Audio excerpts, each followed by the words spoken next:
सालों पहले रामपुर नाम के राज्य में भीमा नाम के राजा का शासन हुआ करता था। वह बहुत महत्वाकांक्षी था और अपनी प्रजा से बहुत प्यार करता था। उनके राज्य में चारों ओर खुशहाली थी, लेकिन राजा रानी खुद हमेशा दुखी रहते थे। उनके पास धन, दौलत, शोहरत सब कुछ था, लेकिन उनकी संतान न थी। संतान पाने के लिए राजा और रानी पूजा पाठ जब तब सब करके देख चुके थे, लेकिन कोई फायदा नहीं हुआ। एक दिन महर्षि के कहने पर राजा ने महायज्ञ कराने का फैसला किया। यज्ञ और भगवान के प्रताप से राजा को एक बहुत सुंदर कन्या की प्राप्ति हुई। राजा रानी के साथ पूरी प्रजा खुशी से झूमने लगी। राज्य में चारों तरफ खुशी का माहौल छा गया। राजा ने सारे नगर वासियों को पिता बनने की खुशी में भोज पर आमंत्रित किया। धीरे धीरे समय बीतने लगा। राजकुमारी बड़ी होने लगी। वह काफी सुंदर और गुणवान थी। राजा रानी उसे देखकर ही खुश रहने लगे। लेकिन एक दिन उनकी खुशी को मानो जैसे नजर लग गई। राजकुमारी बीमार पड़ गई। बड़े बड़े वैद्य, नीम हकीम सब इलाज में जुटे, लेकिन कोई फायदा नहीं हुआ। दिन प्रतिदिन राजकुमारी की हालत बिगड़ती जा रही थी। राजकुमारी के ऊपर कोई दवा असर नहीं कर रही थी। राजा को लगने लगा कि एक बार वे फिर निसंतान हो जाएंगे। एक दिन दूर देश से एक वैद्य राजा के महल पहुंचा। देखने में वह अजीब सा था और उसने ठीक तरह से कपड़े भी नहीं पहने हुए थे, जिस वजह से सैनिकों ने उसे राजमहल में प्रवेश करने से रोक दिया। वैद्य ने राजा से एक बार मिलने की बहुत गुजारिश करते हुए कहा कि मैं राजकुमारी को ठीक कर सकता हूँ, लेकिन किसी ने उसकी बात पर यकीन नहीं किया। सैनिक उस वैद्य को राजा के पास लेकर गए। वैद्य ने सबसे पहले राजा को अपना परिचय दिया और कहा, मैं आपकी बेटी को ठीक कर सकता हूँ। राजा उसकी बात सुनकर प्रसन्न हुआ, लेकिन उसका रहन सहन देखकर राजा ने भी उस पर यकीन नहीं किया। उधर राजकुमारी की तबीयत दिन प्रतिदिन खराब होती जा रही थी, इसलिए राजा किसी वैद्य पर यकीन नहीं कर पा रहे थे। लेकिन उस वैद्य का आत्मविश्वास देखकर राजा ने उसे एक मौका देने का फैसला किया।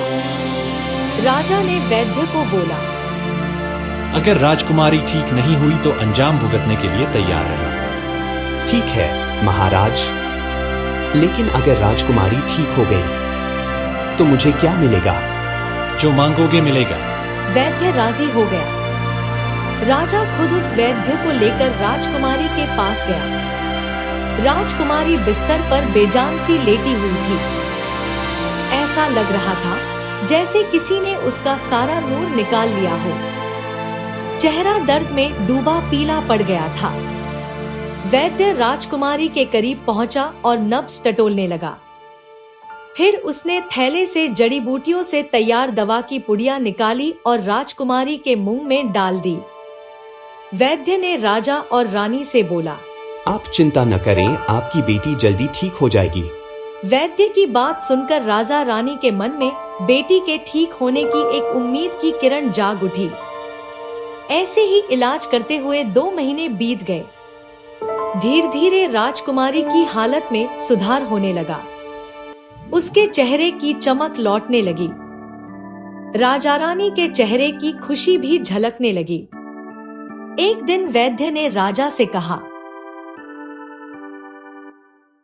महाराज, राजकुमारी अब ठीक हो गई है। ये 1 महीने की पुड़िया बनाकर दे रहा हूँ। इसे समय पर राजकुमारी को देते रहना। इसके बाद राजकुमारी पूरी तरह स्वस्थ हो जाएंगी। यह बीमारी दोबारा उनके पास भी नहीं फटकेगी।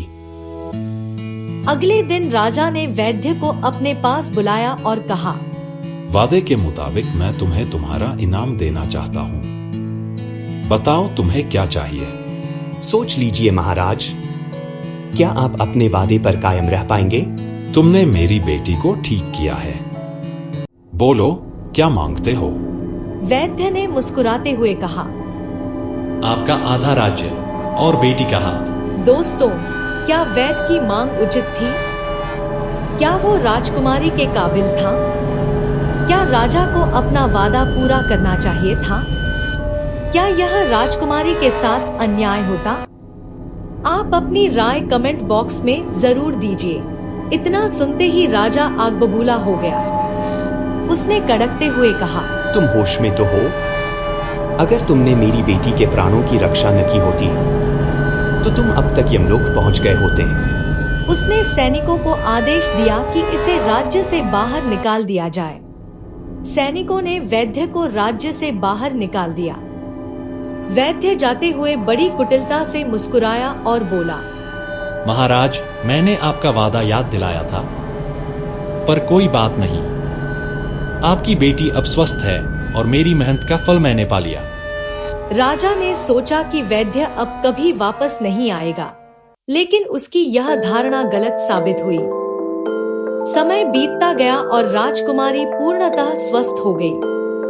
पूरे राज्य में खुशी की लहर दौड़ गई। राजा भी अपनी बेटी को हंसता खेलता देखकर बहुत खुश था। परंतु वैद्य के साथ हुए व्यवहार की याद राजा को कभी कभी कचोटती थी। उसे लगने लगा कि उसने जो किया वह शायद ठीक नहीं था। कुछ महीनों बाद राज्य में एक संकट खड़ा हो गया। पड़ोसी राज्य ने हमला कर दिया और राजा भीमा को एक बड़ी समस्या का सामना करना पड़ा। युद्ध में बहुत लोग घायल हो गए थे। उनका इलाज करने के लिए किसी योग्य वैद्य की जरूरत थी। मदद के लिए राजा को फिर से उस वैद्य की याद आई। उसने अपने सैनिकों को आदेश दिया कि वैद्य को ढूंढ कर लाएं। सैनिकों ने बहुत खोजबीन की और आखिरकार वैद्य को एक दूरस्थ गांव में ढूंढ निकाला। वैद्य को जब राजा के पास लाया गया तो उसने मुस्कुराते हुए कहा, राजा साहब, इस बार क्या संकट है? राजा ने शर्मिंदा होकर सारी बात बताई और वैद्य से माफी मांगते हुए मदद की गुहार लगाई। वैद्य ने राजा को माफ कर दिया और युद्ध में सहायता करने का वादा किया। उसने अपनी जड़ी बूटियों और औषधियों से सेना को मजबूत किया और युद्ध के लिए तैयार किया। युद्ध में वैद्य की मदद से राजा भीमा ने पड़ोसी राज्य को हराया और विजय प्राप्त की। वैद्य ने मुस्कुराते हुए कहा, राजा साहब, मुझे आपकी बेटी का हाथ और आधा राज्य चाहिए था, लेकिन मुझे आपकी चालाकी का अंदाजा नहीं था। अब मैं देखना चाहता हूँ कि आप अपना वादा कैसे निभाते हैं। तुम्हारी मांग अनुचित थी, लेकिन मैं अपनी बात से पीछे नहीं हटूंगा। तुम्हें आधा राज्य और मेरी बेटी का हाथ मिलेगा। मैं तुम्हें राज्य की सीमा पर एक नया राज्य दे रहा हूँ जो अभी हमारे नियंत्रण में नहीं है। वहां जाकर तुम उसे अपने ज्ञान और परिश्रम से समृद्ध बना सकते हो। मेरी बेटी का विवाह वहां के राजकुमार से होगा और तुम उस राज्य के मुख्य वैद्य और संरक्षक बनोगे। इस प्रकार मेरी बेटी का हाथ और आधा राज्य दोनों ही तुम्हारे पास होंगे। वैद्य राजा की चालाकी को समझ गया, लेकिन उसने इसे स्वीकार कर लिया। वह जानता था कि यह प्रस्ताव उसकी अनुचित मांग को सही रूप में नहीं पूरा कर रहा था, परंतु उसने राजा के प्रस्ताव को सम्मानपूर्वक स्वीकार कर लिया। वैद्य ने सोचा कि यह मौका उसकी योग्यता और ज्ञान का विस्तार करने का अवसर है। राजा ने तुरंत वैद्य के लिए एक भव्य समारोह आयोजित किया और उसे सम्मानपूर्वक नए राज्य का राजा घोषित किया। राजकुमारी के विवाह की तैयारियां भी शुरू हो गयी। राजकुमारी का विवाह वहां के राजकुमार से धूमधाम से संपन्न हुआ और वैद्य नए राज्य का संरक्षक और मुख्य वैद्य बन गया। नए राज्य में पहुंचकर वैद्य ने अपने ज्ञान और परिश्रम से उस राज्य को समृद्ध बनाया। उसकी चिकित्सा विद्या और जड़ी बूटियों के ज्ञान से राज्य में खुशहाली फैलने लगी। लोग उसकी विद्या और सेवाओं की सराहना करने लगे। वह राज्य तेजी से विकसित होने लगा और वैद्य का सम्मान भी बढ़ता गया। राजकुमारी और राजकुमार भी उस राज्य में खुशी खुशी रहने लगे। राजा भीमा नए राज्य की उन्नति को देखकर गर्व महसूस करते थे। उन्होंने वैद्य को सम्मानित करते हुए कहा, तुम्हारी विद्या और परिश्रम ने हमारे राज्य को समृद्ध बनाया है। तुमने अपनी मेहनत से यह साबित कर दिया कि तुम हर सम्मान के हकदार हो। राजा साहब, यह सब आपकी दूरदर्शिता और बुद्धिमानी का परिणाम है। आपने मेरी अनुचित मांग को सही दिशा दी और मुझे सेवा करने का अवसर दिया। इस प्रकार राजा भीमा की बुद्धिमानी और वैद्य की विद्या से दोनों राज्यों में खुशहाली और समृद्धि का माहौल बना रहा। राजा भीमा ने अपनी प्रजा का विश्वास और सम्मान लिया और एक न्यायप्रिय और धर्मनिष्ठ राजा के रूप में प्रसिद्ध हो गए। वैद्य भी अपने ज्ञान और सेवा से दोनों राज्यों में सम्मानित सदस्य बन गया और सभी ने मिलकर एक खुशहाल जीवन व्यतीत किया।